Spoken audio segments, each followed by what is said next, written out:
And welcome back to this week's edition of Conservative Arkansas Media, or CAM. My name is Paul Harrell. Thank you so much for being with us. As I've said over the last course of several episodes, that using legislation in the government to protect our kids from the debauched left is back in style, and that was no different this week. At the beginning of this week, in fact, you have Senator Dan Sullivan's bill that would bring librarians both in the school and at your county public libraries underneath existing obscenity laws. So if you have libraries that are peddling books and sexualizing kids, telling them, and there was some very graphic detail from some witnesses testifying for this bill, testifying for the need of this bill on Monday.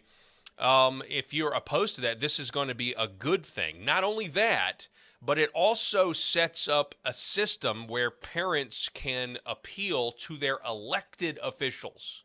And it's actually genius. This is a bill by Senator Dan Sullivan, and we're going to get into this, and we're going to show you the committee meeting from earlier in the week. Now, a lot of you are busy. A lot of you are working hard to take care of your family, to put food on the table, and you don't have time to go down to the Capitol to attend these meetings, much less watch them online. But thankfully, I have the time to do it, and that's why we're going to keep you updated on what's going on here in the state of Arkansas. But before we get to Senator Dan Sullivan's bill, SB 81, Senator Gary Stubblefield has a piece of legislation that is also controversial.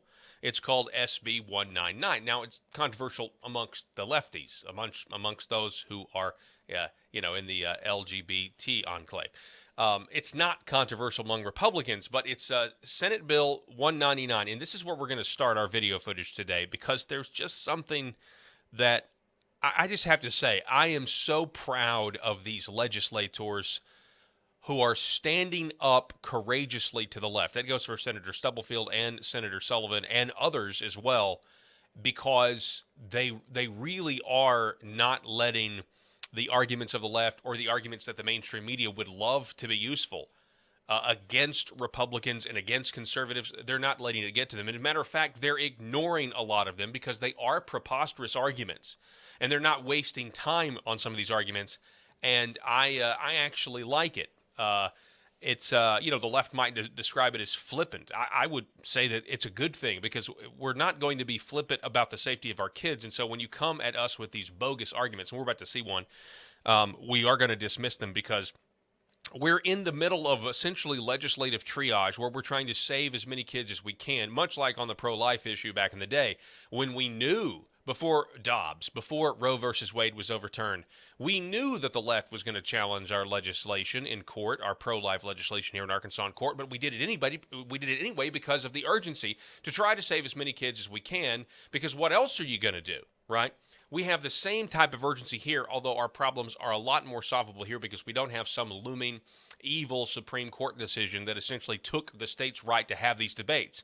Right now, every state is having the debate on whether or not doctors should be able to chemically castrate children. Every state is having the debate on whether or not drag queen story hour is a good thing for kids, sexualization of kids. Everyone's having the debate, and there's going to be, I think, a lot of Christian red states that are all going to come to the same conclusion, and they may come at it different ways. Gary Stubblefield's bill is a medical malpractice bill, SB 199, and it was addressed Monday right before Dan Sullivan's bill to criminalize librarians who would break obscenity laws by essentially peddling smut to our kids in the name of education. So this bill, SB 199, had an amendment added to it at the very beginning of the Senate Judiciary Committee on Monday, earlier this week. And you would have thought, and maybe this is because Senator Stubblefield is the chair of the Judiciary Committee and had to leave his spot and actually give it to Senator Stephanie Flowers, who is a Democrat, who the two of them earlier in the session got into it on the floor over Romans chapter 1, and whether or not the New Testament speaks to the Old Testament rules on sodomy. Of course it does. Anyway, they got into it anyway. So this maybe that's why this amendment process got bogged down. It certainly didn't help that Senator Clark Tucker, Ivy League lawyer Clark Tucker Democrat was trying to make things difficult. Anyway, here is somebody speaking against the amendment to SB 199, an act concerning medical malpractice and gender transition in minors. This would essentially allow minors, when they become adults, to sue doctors who, gave them chemical castration drugs or went through with the surgery and that sort of thing. Because obviously we know that a lot of this is societal pressure. And a lot of this, people are going to have regrets. And you have people who are giving up, in many cases, the right or the ability to reproduce at a very, very young age. Anyway, it's a whole thing. Here is one person who didn't like Senator Stubblefield's amendment to this medical malpractice law. We're going to let you hear it. My name is Reverend Marie Maynard O'Connell. I'm a parent of a trans child, and I'm a minister here in the Little Rock area. I'm speaking because this amendment does not go far enough in that it does not address the issues contained within Safe Harbor. I also have serious questions that have not been answered by Senator Stubblefield in my correspondence with him. In the Safe Harbor section, it indicates that a mental health professional has to assure that there is no other mental health condition in the child, namely depression or eating disorders, both issues that can be caused by gender dysphoria, but also autism and ADHD. And as of yet, I'm unclear as to why autism and ADHD are diagnoses that would prevent a child from being able to have treatment. Our previous person spoke to the effects of surgery, but gender dysphoria does not always entail treatment with surgeries. Often it does entail treatment with reversible human hormones. And my concern is, as a parent whose child would otherwise fit the safe harbor designations, that if this bill passes, my child will be prevented from being able to have the treatment according to their current diagnosis. And that would be against the Americans with Disabilities Act, because my child also has one of those diagnoses mentioned. Wait for it, folks. My question, which has not been answered, is why autism and ADHD and eating disorders are listed in this bill as items that a person cannot have and receive gender dysphoria treatment. I will take questions as a parent. Thank you, Reverend O'Connell. I don't know if Senator Stubblefield wants to address her question or not. You can if you would like. No, I think we thoroughly vetted this bill last week. Any questions from the committee? If not, thank you for your testimony. God bless. Ooh. That was Then we have next four. kind of a spicy God bless, wasn't it? This that's what I'm talking about, right? I mean, do we want to address the elephant in the room? First of all, could there be something that maybe makes Gary Stubble question the legitimacy of her opinion at all? As a reverend. I mean, if we want to go to Scripture, we could certainly raise some questions about that. But no, that was a spicy God bless. God bless. And then she's gone. So this is what I'm talking about. These Republicans have had enough, and they're not even. Look, they've got the electoral majority. They've got massive supermajorities, and so at this point, it's all about saving the kids, and that was one instance that I found quite comical, and so should you. So should all of you out there if you have labored to get to this point. I'm trying to ask everybody that we have on this program, what's it like to have, what do you think it's like to have a conservative governor in Sarah Sanders? And I love getting the responses. By the way, later on in the broadcast, we're going to be talking with State Representative Keith Brooks. Another huge development before we get back to this, another huge development is the education bill's out, and I am hearing superintendents are, how do you say, we'll just be nice, misrepresenting the bill, because that is, of course, what superintendents in the educational industrial complex has always done anytime you try to do anything in this state with education. So we're going to be talking with State Representative Keith Brooks coming up later in the broadcast about the education reform bill and what it is, and more importantly, what it isn't.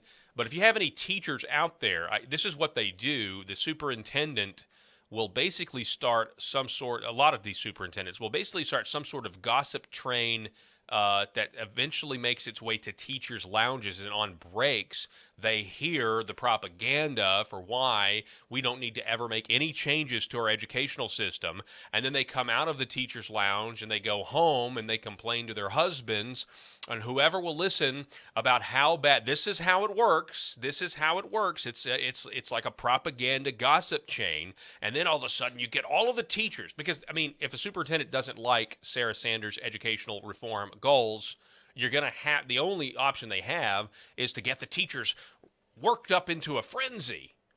And then you're going to be scared. Except this time it's not going to work. You can try your old tactics, but it's not going to work this time. I suspect it's not going to work. And so we'll have more on that. Later in the show, we also have State Representative Jack Ladyman will be stopping by. It's an obscure piece of legislation, HB 1038, but it has to do with blue lights and regulating blue lights on emergency vehicles, and allowing blue lights to be put on fire trucks and ambulances, not just on police cars. And we're going to talk about that. And it's always good to just talk to any state representative anytime you get them on.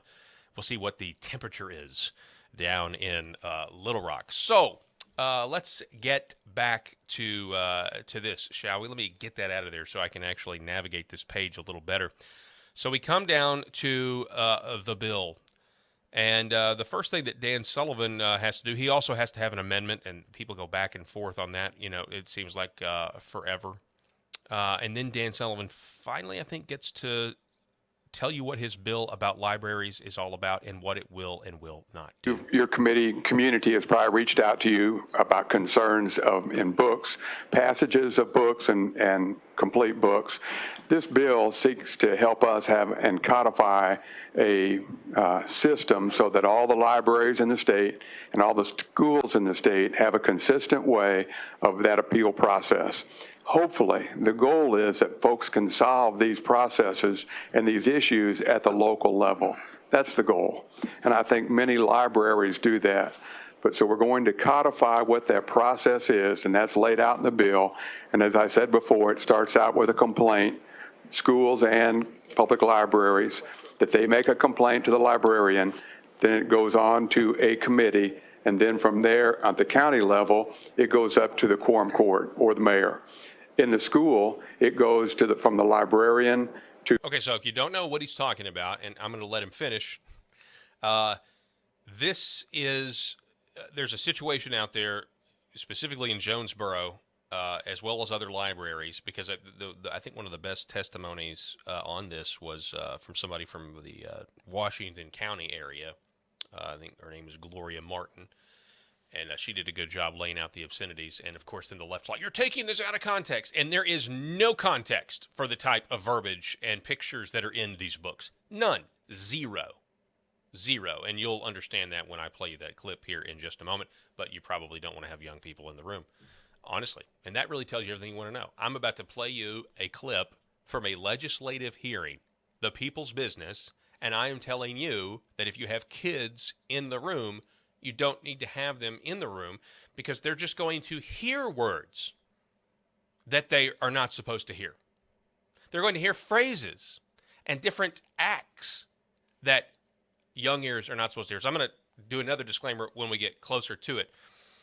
There were 23 people in there signed up to speak either for or against the bill on Monday for this particular piece of legislation. There's so many, and things kind of got bogged down, that they ended up having to limit the amount of time each witness could speak for or against this bill to 1 minute, which actually ended up being, I felt like, great, because everybody had to just get on with it and get their points out. Specifically with this Gloria Martin, who ends up just coming with, like just right and left hooks, figuratively speaking, when it comes to pointing out what kind of problems we have in our libraries, because the left has taken over these libraries and is pushing all of this smut and on our kids. And so what Senator Sullivan here is highlighting here is that if you've got a problem with one of these books and the librarian just won't do anything about it, and the prosecutor won't, because, see, this is going to bring librarians under obscenity laws. And so if this is going to make your prosecutorial races, when you go to elect a prosecutor, this can now be a question that you ask them. If they break the obscenity laws, will you go after these libraries? So that's one avenue. They are criminalizing this. Don't make any mistake about it. But there is another way to get a book removed from the library. And if it's a public library, there's got to be a committee formed, some sort of committee, and they decide. And that decision then goes to the quorum court. So your elected representatives, they get to make the final say whether the book is good or whether the book is bad. In the school library, same thing. If your kids go into public school and there's a book that you find really offensive, you can take it before another committee that will be formed by the school, and then eventually that goes up to the school board, has the final say. Again, elected officials. And Democrat Clark Tucker was asking, well, why wouldn't you just use the courts? Why do you use elected officials? Because we elect them. And if they want to go along with the unrealistic fake realities that are being foisted upon us as a society, when the majority clearly doesn't believe that a man should be able to go into a girl's room and vice versa, and clearly doesn't believe in normalizing the gender dysphoria that is now said to be something that's a good thing, then they get voted out of office. Then they're gone. They're done. And that is why there's a real genius behind this bill, that it ends with elected officials. That is, of course, if you don't have a prosecutor who's willing to do his job. He goes on. To a committee and then to the a school board, and they have the final determination. That's what the bill seeks to do. Schools already have a process recommended. We just pulled down their process at the school and codify that so all schools will have the same system. Schools are now required to have a policy, but there's no consistency, not necessarily consistency there. So this codifies their system. The only change we made to it at the building level currently, when it goes from the school librarian to the school committee, that is can be a closed door meeting. This bill makes it subject to open meetings law. So they would have to have the meeting in front of anybody that wanted to be there and make that determination. And then if one wanted to appeal that, it would go on up to the school board, which is already elected officials. The goal, again, is to let the appeal process end with elected officials, not a bureaucracy or a committee, but the appeal process on one end ends with the mayor or quorum court. On the other end, it ends with an elected school board. To get into the bill, the first section deals with obscenity law. And obscenity law is current obscenity law. We are not changing the definition of obscenity. What we are changing is who is culpable for obscenity. Which are librarians now. Or it will be. This passed out of the committee. It's still got, work to do, work to go. They're not changing obscenity laws. So right now, if I were to go take some of that content that's in your local library, I'm sure, I don't know, The Nerdy and the Dirty is one book I know of, and I were to go hand this stuff out to kids, to children, to minors, I could be prosecuted under obscenity. Now, your librarian can't. They're trying to stop the madness. You've gone too far. The radical left of this country has gone way too far. They have way overplayed their hand, which is why Sarah Huckabee Sanders can say in her State of the Union response to, resident Joe Biden, can say, the difference now is between normal and crazy. Which one are you going to pick? Because that's what most of us are seeing right now. We're not buying the commercials that we see on cable television. Most of us don't even have cable TV anymore. But a lot of people still are brainwashed, and they're buying into this narrative that this is now acceptable, but it's not acceptable. The silent majority is alive and well in America, and it's also thriving in the red state we call Arkansas. So I'm going to play for you now one of the witnesses, because this was a powerful testimony. Let me see if I can't find this one. Gloria I think this is it right here. Let's see. We'll go back up here. And go.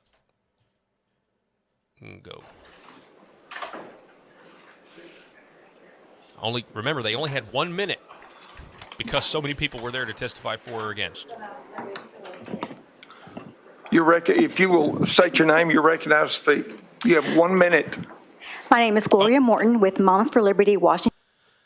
1 second. This is the disclaimer. If you have young ears, get them out of the room, turn the volume down on your cell phone, whatever you're going to do. You're not going to want to hear. And this is the thing the left says, well, you're taking these dirty words out of context. Those books are fine for kids. No, literally, I'm telling you, you don't want your kids to hear what she's about to say. Trust me, it's sexually explicit.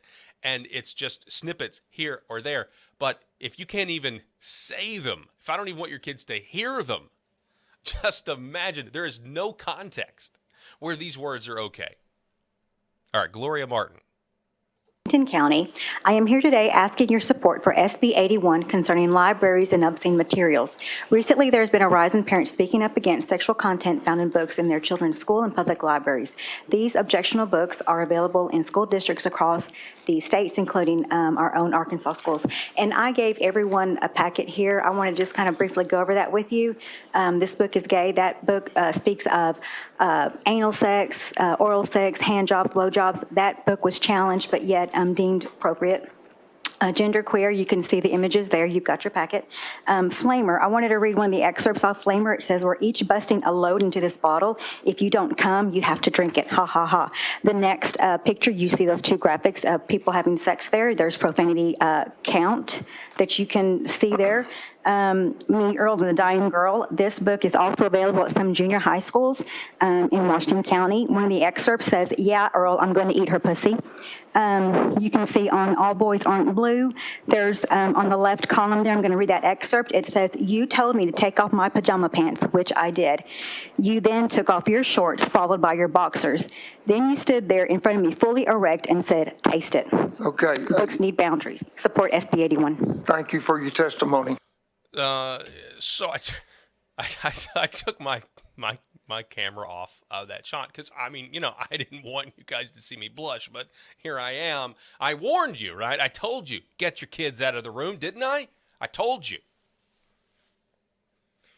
The fact that the left thinks that there's any world where they can defend this nonsense is sick. I mean, no, it really is sick.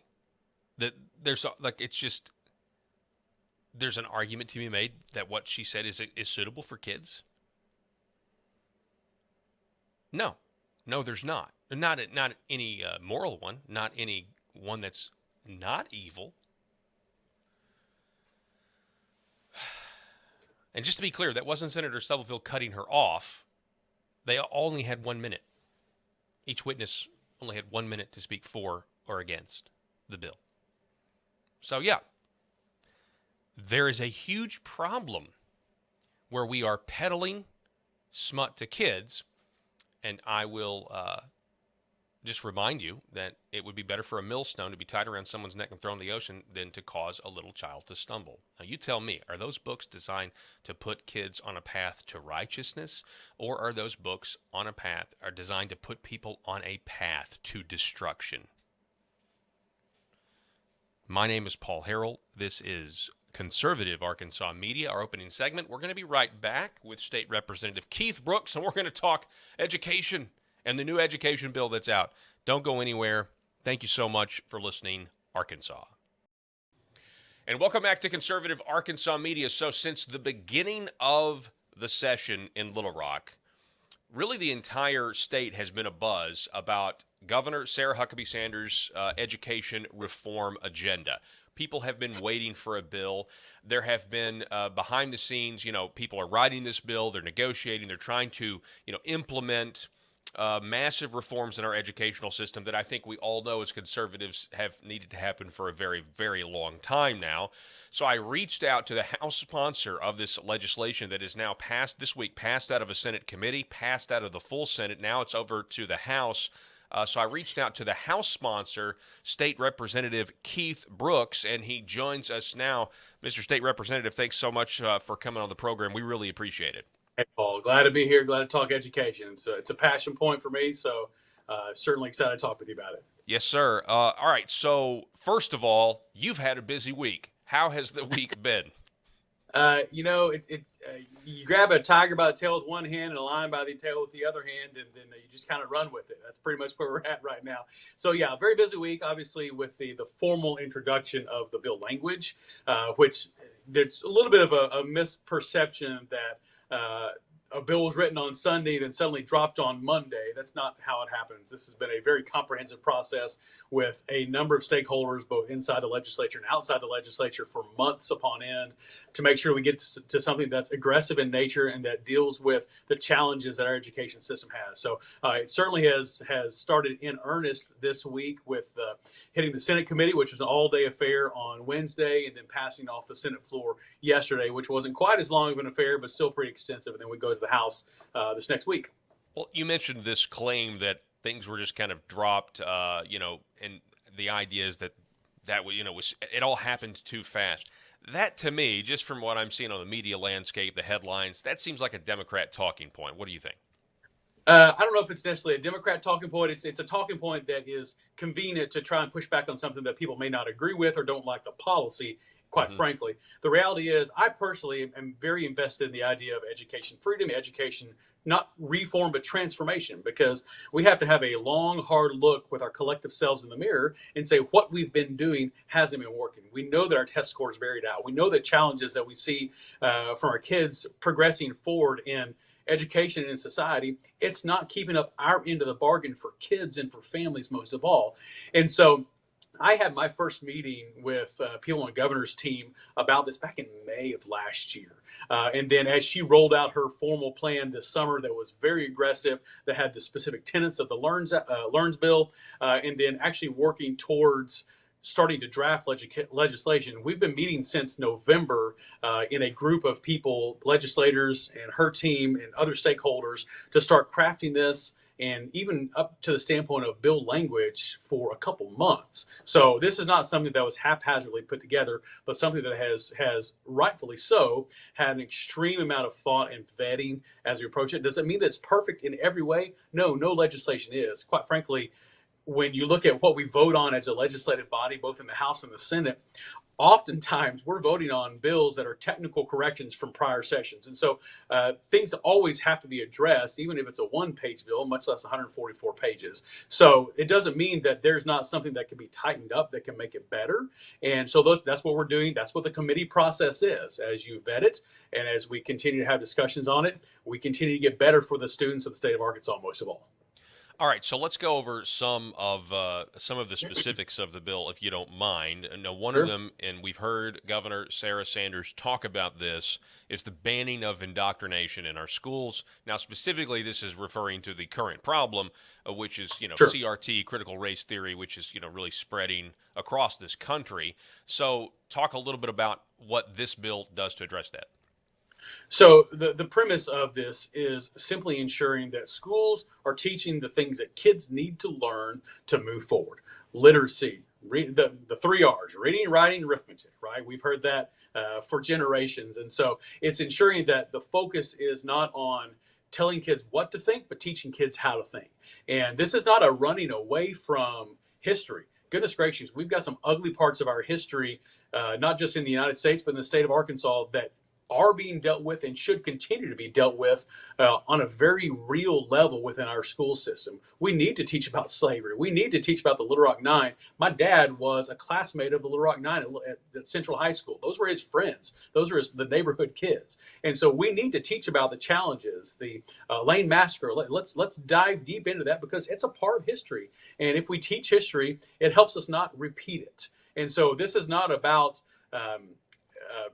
telling someone what they're going to think from any standpoint, but just teaching the historical facts of where we've been. And so what this bill does is it says, you know, you're not going to, I guess the word is indoctrinate, but you're not going to teach something that gives an opinion that's not based in fact. You're going to teach the historical facts of what we've dealt with as a nation, and then let's deal with those so that we don't move forward so we move forward in a way that honors the past and changes the future where it needs to be changed.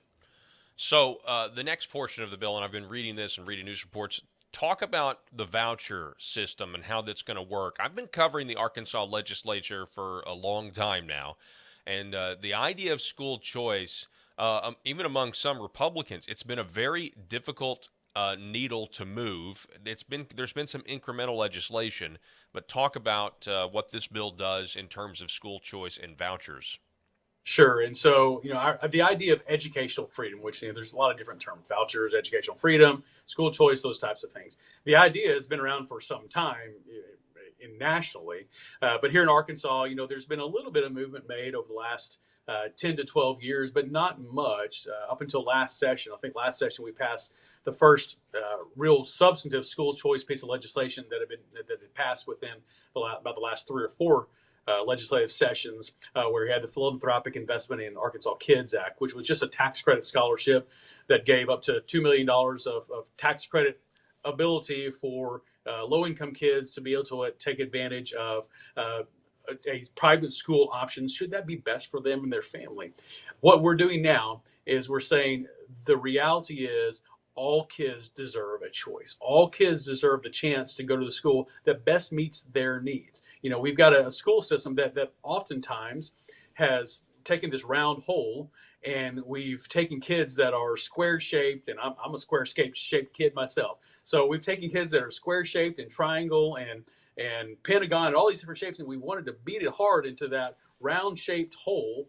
And when it doesn't work, we just get a bigger mallet. And so the reality of this is saying, parents, you should be at the forefront of the table in what your kids' educational options are. And let's figure out that what works for child A may not work for child B. However, both of those children should still have the option and the opportunity to have the best chance at success. And that's what the educational freedom accounts are doing. It's giving our children the best chance at success. We know the data says children and families are still going to choose their local public schools almost exclusively. When you look at the other choice programs across the United States, and even very widespread things like the Hope Scholarship in West Virginia, children still choose their local public school if it's the best option. We just want to say that should that not be the best option for a student or a family, they've got the chance to take up to 90% or 90% of the foundation funding, and it follow the student. So that's funds following the student, not systems. And I think that's great. And this has been a basic principle of a conservative way of looking at things for a very long time, and that giving people the freedom, or choice, whatever you want to call it, it's about freedom, and that's going to make everything better, or certainly going to get better outcomes. And it's time we try something new, because we've tried it the other way for a very, very long time. Right. So on the vouchers, what about homeschoolers? What can you tell us? Does this bill do anything to affect homeschoolers if they don't go into the system and try to get the money for their child? If they don't go into the system, it's a purely optional system. So the education freedom account, they do not have to. If a homeschool family is, and I have had members of my family that have very successfully homeschooled as well. If a family is currently homeschooling and they want to keep it as is, because quite frankly, they get outstanding results. We know that as a clear baseline. But if they want to continue doing the way that they're doing it right now, and just say, you know what, we don't want to opt in, hands off. Nothing's happened. Nothing changes from where you are right now. should a family say, you know what, there's a great opportunity there. This might help the educational needs of my child, or maybe that family has some therapy needs. Maybe they have some educational needs that need to be addressed from a tutoring standpoint. If they do decide to opt in, then they have the option to receive same percentage of funding that goes from the state to the service provider. The only requirement there is that there's an annual exam. And that annual exam doesn't have to be a scary thing. It is the way that the language reads in the bill. There's apologize, I had a low battery. Low battery thing show up on my screen there, so I apologize for that. Anyways, there's the need for, or there's the state tests that are currently given out, or any nationally recognized norm referenced exam. And so it's pretty broad in what can happen, but just making sure that they're getting the education they need, because there is an expectation that if the dollars that are allocated for that student from the state are funding to a service provider for a family, for a homeschool family, we need to make sure that child is getting the education, because that's our requirement at the state. Yeah, after that makes logical sense. But I guess what I'm hearing you say though, if you like your homeschooling, you can keep your homeschooling. There was something said a few years ago by someone about some other part of our society related to that. Didn't quite bear out that way, but I can tell you, I know how this legislation is written. That is accurate. Yes, no. I'm just saying, better outcomes than if you like your doctor, you can keep your doctor. That was a lie. Yeah. This is actually in the bill. Right. Yeah. All right. So then let's talk about this big one. Okay. Teacher pay. Right now, starting at $36,000, this bill, the LEARNS Act, would raise it to $50,000. That's got to be huge if you're a teacher. What an amazing investment in Arkansas education. This is obviously things like the educational freedom counts eat up a lot of the misinformation, a lot of the energy in the room. But realistically, this is the largest investment in public education that the state of Arkansas has ever made.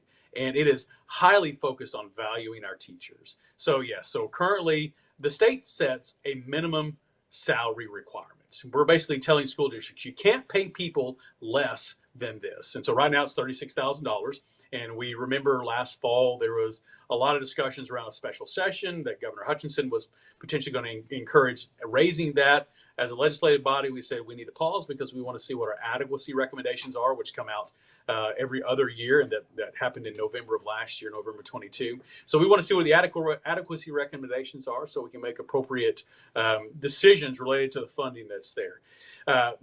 So the minimum salary is set by the state. And then it's up to the school, based upon their budgetary needs and their specific community, to decide how they're going to pay it. We don't tell them what a maximum is they can pay. We just say what the minimum is. And so we're taking from the minimum of $36,000 up to a minimum of $50,000. And the reality is that is real change for teachers who are so valued in our state, for teachers in the state of Arkansas. That's real change for them. We have 41% of our school districts right now start their teachers at the minimum. There's a step schedule in place currently, and there's some adjustments being made to that. There's a step schedule in place currently that looks at bachelor's degrees, master's degrees, and so an increasing minimum over 15 years that the state says you can't pay a person with 14 years and a bachelor's degree less than this. Well, the data says that 61 or 63% of schools in that 15-year step don't have their salary schedule above 50 or above 50,000 or above, with bachelor's degree teachers that have 15 years of experience. There's 10% of our schools that don't pay a single teacher, no matter how many years of experience they have, don't pay a single teacher $50,000. And so This is real money for real teachers. And so you look at small communities like Marmaduke, Smackover, Rector, Piggott, all the small communities all over the state of Arkansas. These are real dollars that are going to flow into families and are going to flow into communities that are going to have a generationally positive impact for them. Okay, so a political question about this, because I've covered this for a while, and I know when there's a change in specifically education. My wife used to be a teacher before she started homeschooling our daughter, and what would happen is the teacher's lounge, there would be, the superintendent doesn't like the bill. It filters through the principals. It ends up in the teacher's lounge. and she comes home and is saying, "Hey, this bill is going to destroy the education system in Arkansas." Right. There does, which was ridiculous, but this is what I would hear, and I would say, actually, no, that's propaganda. So I think we have a situation where they don't like change, or a lot of people don't like change. What are you doing? I mean, now that this has passed the Senate committee, it's passed the Senate House. It's now on, or the Senate floor. Now it's going to the House and the committee, and now I would kind of think that the opposition to this is really going to intensify. So how are you planning on kind of getting around the educational lobby or educational industrial complex or whatever you want to call it, the interests that are they've been fortified in the state of Arkansas for a very long time to resist change? Sure. So, I mean, to put it lightly, this has garnered a lot of really strong feelings amongst people, and that covers every side of the spectrum of education. So, the reality is, as a state, and as I said earlier, as a nation, we have to have a long, hard conversation with ourselves that students who read at a third grade level or that cannot read at a third grade level by the end of third grade, that's not positive for us as a state. We know that 65% of our kids are not reading on grade level by the time they finish third grade. We know that lack of literacy attainment is a strong predictor of other societal challenges as we go on. Disciplinary issues, prison populations, all these things like that. So we have to get it right. We have to get it right because that's a commitment that we have as a state to our students that we're going to get it right for you. And so anytime there is aggressive change, man, that's uncomfortable, right? And that's just the nature. If when my kids were young, if we changed what they had for breakfast, they freaked out. If they were used to having Cheerios every day and they loved their Cheerios, and I got some cornflakes and tossed it out there one morning, I mean, the world could possibly end. So when change happens, it's not a comfortable thing. I get it. However, our students demand it of us. Our students and our families demand that we do something that is aggressively addressing the challenges and the issues within our system, and that we get it right. And so what are we doing to counteract that? We're just talking about the facts of what the legislation is, not all the noise that's out there, the noise that's out there that says you're going to tear public education down, you don't like this is no good. That's just noise. We go back to the facts of what the LEARN's plan is. It's a focus on literacy, focus on empowerment, accountability, readiness, networking, and safety. And we're going to keep hitting on that over and over and over. And yes, there's language that is consistently being looked at to say, okay, how do we make sure that this means what we want it to mean, and that it supports those who are involved in this? And that's part of the committee process. That's part of the process going through the Senate committee, which there are a lot of great recommendations. And those recommendations, things are being implemented even at this hour. I'm sitting here in the Capitol, just got out of a meeting with the governor's staff, talking about those recommendations that came off of the Senate committee. As we go through the weekend, my phone has not stopped ringing this morning. I think I got my first text message about 5:15 this morning, and that's every day. And I'm talking late into the night with people. So we're taking input and feedback to make sure we get it right. But again, that's what the legislative process is. There was a net metering bill which caused a lot of consternation here at the Capitol in the last few days. That legislation was not out before it was filed. And so the normal legislative process is that you collaborate, you come up with an idea of what you think needs to be addressed, and then you figure out the best way to address it. And in our legislative body, 25% of members roughly had a chance to look at the specific details of this before we file the bill. And so it's been very vetted. It's been an extremely collaborative process. And so we're going to keep moving forward with the facts that are in this and the impact that this has on Arkansans all the way from one spectrum to another, because ultimately this is a change. Change is not easy, but change is necessary because our kids deserve it. Absolutely. And, State Representative Keith Brooks, I really appreciate your work on this. I also appreciate the work of Senator Breanne Davis. I watched she's the Senate sponsor of this bill, the LEARNS Act. She did a great job answering a plethora of questions about this, in the committee, which was a morning meeting and an afternoon meeting. Just last question, it's been a big week. Next week, I would assume this starts to get a hearing in the House Education Committee. Do you know what day that's going to be? So right now we anticipate that that'll be on Tuesday. It's a procedural thing, and so the anticipation is that it'll be heard as a special order of business on Tuesday morning in the House, and I would anticipate that we would have a similar amount of attention paid to it. That Senator Davis, and she's an absolute rock star. I can't say enough about her engagement in this process. She and I have worked very closely together in all aspects of this legislation for months, and she is passionate about the impact on students. As a parent herself, as a former school board member herself, she's passionate about what we're going to do to affect kids' lives ultimately in the state of Arkansas. But yeah, so we expect that probably on Tuesday we'll have a special order of business in House Education. We'll hear it there. I'll have a chance to sit at the end of the table with other partners and answer questions on it, and I'm sure that there'll be a vigorous and robust debate on that, which that's fine. Let's have a good, robust debate because kids are that important. And then hopefully gets passed out of there onto the House floor on Wednesday. Again, that's not completely set in stone, but I would anticipate that's what happens from a scheduling standpoint. That sounds good. State Representative Keith Brooks, again, thank you so much for coming on. Thank you, Paul. Conservative Arkansas Media. We really appreciate it. Coming up next, we're talking with State Representative Jack Ladyman. Don't go anywhere. All right, welcome back to Conservative Arkansas Media. I'm Paul Harrell. Thanks so much for being with us. I want to introduce State Representative Jack Ladyman. He joins the program. Jack, it's great to talk to you again, sir. How are you? I'm doing great, Paul. Thank you for having me. Yes, sir. I want to get your thoughts on the general feel. You have served, several terms down in Little Rock as a state representative, representing a portion of Northeast Arkansas. What's the feel down there in the legislature with, Sarah Huckabee Sanders now governor versus the old administration?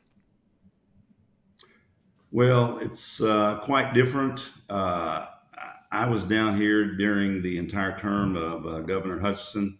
So, over the 8 years, we had good working relationships and had developed that over time.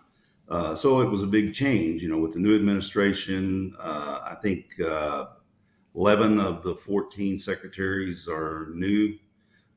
So, when you have that kind of change in executive leadership, it takes a while, to get the relationships going. And that's happened. We've got to learn new people. They've got to learn us. So it's been a little bit of a slow start for that reason. The governor has come out with some very large bills, big items that she's wanting to run.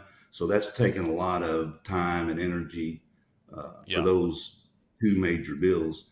Well, and I know last night, yesterday you had the education bill. I think it was heard in the morning and it was heard in the afternoon. And I think it passed, I guess, what's today? So Wednesday evening, it actually passed out of the Senate committee. Is that right? I think that's right, but I was in Insurance and Commerce, and we were working on the net metering bill for solar, and we were in there in the morning and the afternoon. We were in there until about 5, so I couldn't really track that, hadn't really talked to anybody. I knew it was there. I heard about some of the discussion, but I didn't really know that it passed until you mentioned it. Well, but it was debated heavily. Yeah, you mentioned. I've heard from legislators that it's the legislative process just seems to be more, free, if you will. More free? I don't know. I'm not sure what you mean. What I mean by that is people just feel like if they have an idea and they can file they can create a bill, they can file it. They can, without getting any pushback, it's going to be debated based on the merits of the concept, the merits of the idea. Well, I don't know that I've seen that personally. Maybe some people have, but as far as that goes, filing bills and, putting in your own bills that you think are good ideas, I haven't seen that change for me personally. That may have for some other folks. And again, I think that goes back to what kind of relationship you have with the executive branch, how do you talk to them on a regular basis? Not that you agree with them on everything, but do you have that open discussion, that open line of communication? Well, talk to us a little bit to talk just a little bit about your bill, I wanted to have you on. I mean, this is kind of a bill that's might be considered obscure, but I wanted to have you on to talk about it. House Bill 1038, an act to amend the law concerning the lighting requirements for fire department vehicles, ambulances, other purposes. Tell us about this. I've been talking to several legislators. There's always these bills are always trying to address problems. So tell us how this particular problem came to your attention, and what is this bill going to do to fix it? Well, this bill was, it was brought to me by the assistant fire chief up at Fayetteville. Called me. The Fire Chiefs Association had a meeting, and this is one of the things that they wanted to try to do was to get this bill passed. And so William called me and said, "Hey, how do we do this?" And I told him, I said, "Well, just send me the information. I'll file a bill for you. Give me some background on it." And he did that. And when I got the information, looked at it, I thought this is really a good idea. Of course, Paul, I think I was a safety guy for many, many years with large corporations. And that's what this is.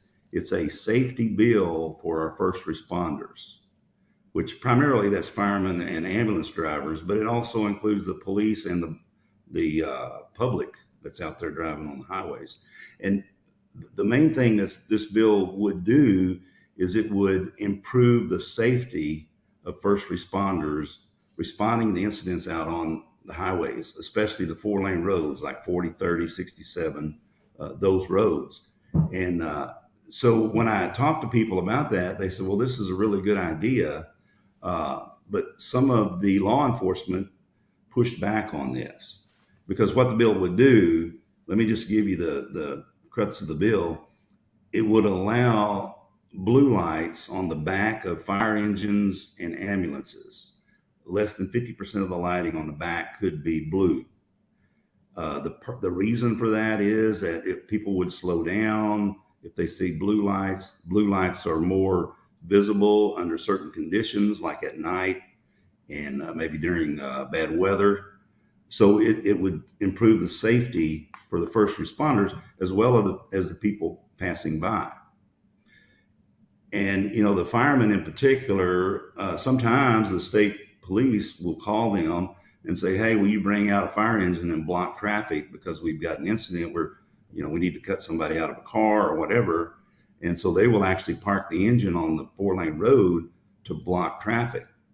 And many of those engines have been hit. People have been injured. And that's actually increasing. So there's a lot more I could say about this, Paul. Well, no, but I maybe you mean, got so why was there pushback again? So, I mean, because it sounds like, kind of a no-brainer.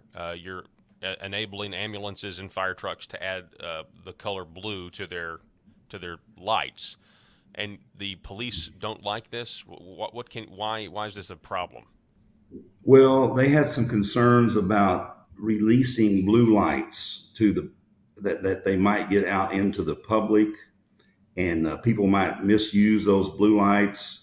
One of the things they talked about was, well, if you give all the firemen blue lights on their pickup trucks, and there's going to be more lights out. People aren't going to stop like they do now when we want to stop them. Somebody might misuse those blue lights. Well, I mean, yeah, I mean, stop people. Worst case scenario, you have it get to some guy who's not even in any sort of first responder capability at all. And I remember growing up, the blue light rapist, was pulling people over and Right. that sort of thing. So, I mean, that's a legitimate concern here. I suppose if that's what they're worried about. Well, that's the concern, and it is. But the bill is, and I wanted to restrict this, Paul. As you know, I used to be a mayor, and I've worked with fire departments and police departments. And police have always said we're blue, the fire is red. That's always been the status quo, and I understand that they want to control the blue lights, but things change, and we've had people get hit. I had some statistics here if I can find them. In Jacksonville in 2012, there were 2 Jacksonville firefighters and a police officer who were struck on the highway out there. I guess it was 67. One of the firefighters died at the scene. The other two went to the hospital in critical condition. Here's some statistics.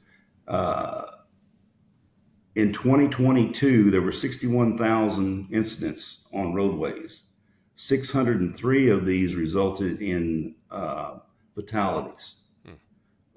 One first responder in West Memphis was killed. So, I mean, there's a lot of data out there that says it's dangerous, right? And would And if this we can would this just allow individual ambulance services and fire departments to put blue lights if they want to, or is this going to require that they have blue lights? It's optional. It's optional. And I've had many fire departments call me and say, "Hey, we want this." I talked to the fire department there in Jonesboro, and they're not really going to do it, even if it passes, because they don't feel like they need it. But I had a small fire department up in White County that responds to 67 incidents, and they really want this because they're a small volunteer fire department. They're concerned about their firefighters. So it's all over the state as to who wants it and who don't. Yeah. But it's optional. Northwest Arkansas really wants it because they've got a lot of traffic up there. But let me just say, the blue lights would only be on the back of fire engines and ambulances, only on the back. Only 50% could be blue. The only people that could buy these blue lights would be the fire chief or the ambulance company owner, the CEO. So we locked that down. The other thing is, Paul, that every state that touches Arkansas has this law in place except Tennessee. So if Tennessee were to pass this, we'd be last in another category. And we don't want to do it. Well, and that We don't also, want to be like that also illustrates this is not just something that's coming out of left field. So, I mean, I didn't even know. I had no idea that you couldn't use a blue light on an ambulance or fire truck. I had no idea. So, and maybe there's Arkansans listening right now, watching right now, and they didn't know either. So, this is an example of ideas that are being debated down at the Capitol. And State Representative Jack Ladyman, I appreciate you coming on the program and educating us. Well, Paul, I appreciate you having me. 10 states have actually passed this law already. So I think it's a good thing. I think it would protect our first responders, which we really need to do. Those guys put their life on the line. Absolutely. Absolutely. Well, we appreciate you coming on, sir. Let's do it again soon. All right, Paul. Thanks. All right. Folks, that's all the time we have for Conservative Arkansas Media today or this week. We'll be back next week with more information. My name is Paul Harrell. Please be safe out there.